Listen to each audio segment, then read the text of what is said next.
Friends, आज हम childhood and growing up का जो फर्स्ट पॉइंट और फर्स्ट टॉपिक है साइकोलॉजी, ठीक है, जिससे ये जो हमारा जो पूरा का पूरा बीएड जिसके ऊपर डिपेंड है वो हम पढ़ने जा रहे हैं। ठीक है। The term psychology consist of two Greek words, psyche and logos, which means soul and science and reason, जिनका मतलब है साइक का मतलब है सोल और लोगोस का मतलब है साइंस या reason. Thus, psychology means science of soul, but soul is unable to explain and understand. This led to the meaning of psychology as a science of mind, which again raised many questions: what is mind, where it is, and how it works.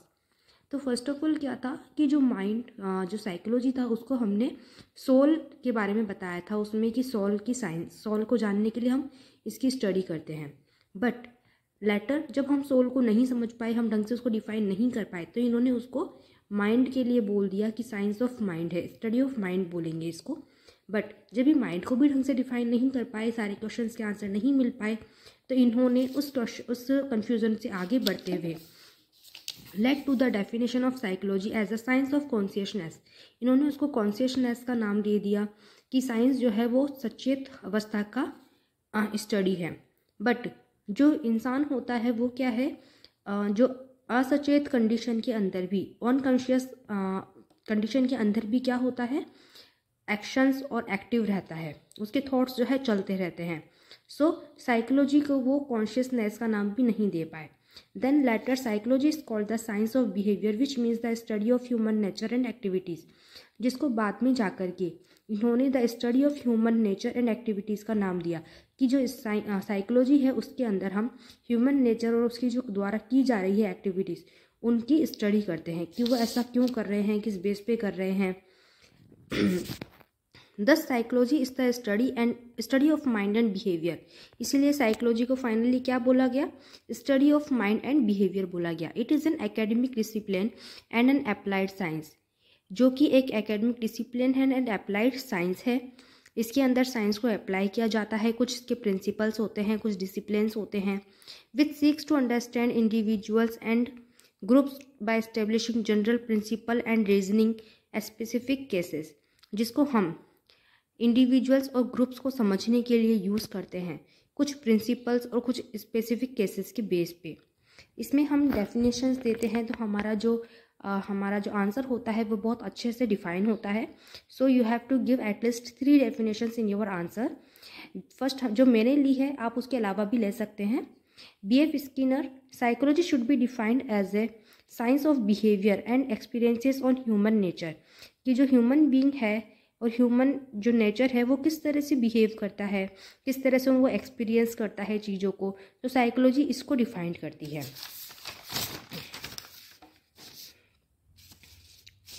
फिर हमने ली है crow and crow, psychology is the study of human behaviour and human relationships.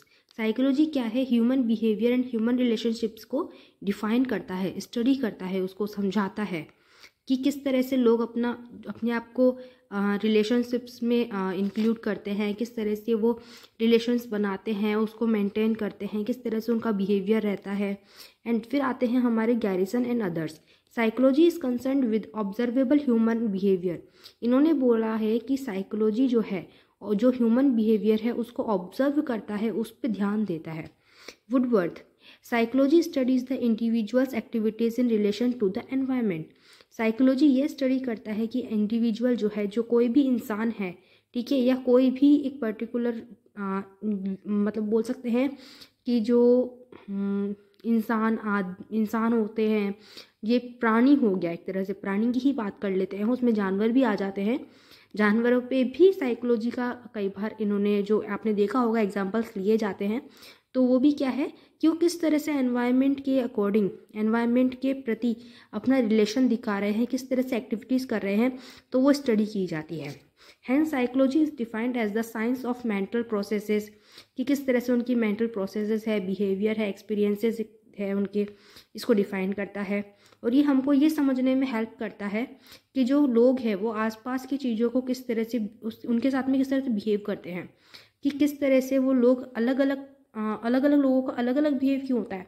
As like आपने देखा होगा कुछ लोगों का गुस्सा तेज होता है, कुछ लोग बहुत ही विनम्र होते हैं, कुछ लोगों का बोलने का तरीका अलग होता है, कुछ लोग बोलते कुछ है होते कुछ हैं, ठीक है। तो सब लोग क्या है, अपने अकॉर्डिंग उनका बिहेवियर है, वो जैसा शो करना चाह रहे हैं वैसे नहीं होते हैं, ठीक है।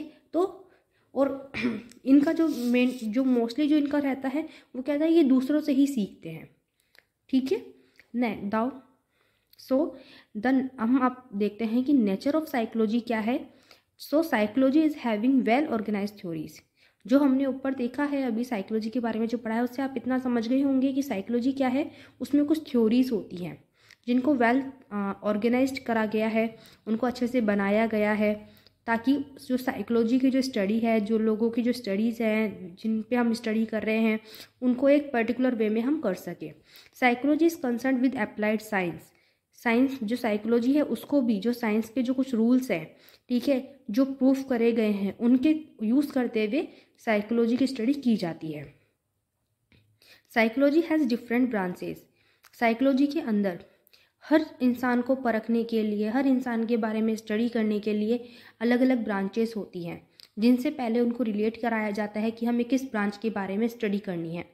Psychology believes that every human behaviour has it root cause. Psychology का मानना है कि हर इंसान के अंदर जो उनका बिहेवियर होता है उसका खुद का एक कारण होता है। एज लाइक कुछ लोग जो होते हैं बहुत ज़्यादा एग्रेसिव होते हैं तो उसका भी कोई कारण होता होगा। कुछ लोगों के अंदर बहुत ज़्यादा एंजाइटी होती है, कुछ लोग जो बहुत ज़्यादा वरीड होते हैं, कुछ लोगों का जो गुस्सेल व्यवहार होता है, कुछ लोग डरे हुए से होते हैं। तो इन सब के पीछे क्या होता है, कुछ कारण होते हैं। Psychology assess human personality. जो साइकोलॉजी क्या करता है, ह्यूमन पर्सनैलिटी, कोई भी ह्यूमन है उसकी पर्सनैलिटी को, उसका जो बोलने का तरीका है, उसका बैठने का तरीका है, उसको एसेस करती है, उसको ऑब्जर्व करती है और उसके फिर कंक्लूजन निकालती है। Psychology has diagnose therapy. Psychology के अंदर डायग्नोस थेरेपी पे वर्क करता है ये, कि पहले सबसे पहले जो है मतलब उसका ये जानता है कि प्रॉब्लम क्या है, देन उसकी रेमेडी की तरफ बढ़ता है। साइकोलॉजी है scientific method and techniques. Psychology के अंदर जो है साइंटिफिक मेथड्स हैं एंड टेक्निक्स है। इसकी जो कुछ मेथड्स एंड टेक्निक्स हैं जो कि किस पे बेस करती है, साइंटिफिक तरीक़ों पे बेस करती है। फिर हम देखते हैं psychology differs person as covert और overt in by behaviour. Psychology एक पर्सन को या फिर बहुत सारे पर्सन्स के अंदर ये बताती है कि कौन सा इसमें से कोवर्ट है, कौन सा ओवर्ट है। आपने देखा होगा कुछ लोग होते हैं जो अंतर्मुखी होते हैं, कुछ लोग होते हैं बाहरमुखी होते हैं। मतलब कि कुछ लोग होते हैं जो सबके साथ घुल मिल के रहते हैं, कुछ लोग होते हैं नहीं घुल मिल पाते, ठीक है। तो क्या है, उन लोगों के बारे में ये स्टडी करता है, उन लोगों को बताता है, मतलब उन लोगों के बारे में बताता है, sorry. Psychology depends on observations, records and interpretation. Psychology जो है हर तरह से स्टडी करने के लिए पहले ऑब्जर्वेशंस लेता है, रिकॉर्ड मेंटेन करता है और इंटरप्रिटेशन पे ध्यान देता है।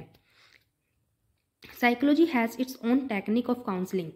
जब ये किसी नतीजे पे पहुंचता है या डायग्नोज करता है किसी प्रॉब्लम को, तो इसका जो उसको रेमेडी देने का तरीका है या काउंसलिंग करने का तरीका है, उसकी भी कुछ टेक्निक्स होती हैं। उसमें भी ये अपने कुछ रूल्स फॉलो करता है, प्रिंसिपल्स फॉलो करता है, स्टेप बाय स्टेप जो है अपने मूवमेंट्स लेता है, ठीक है। तो इसके जो टेक्निक्स ऑफ काउंसलिंग है वो भी कुछ अलग हट करके होती हैं।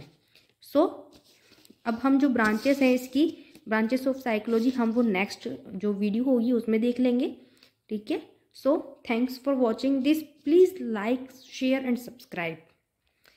Thanks for watching this.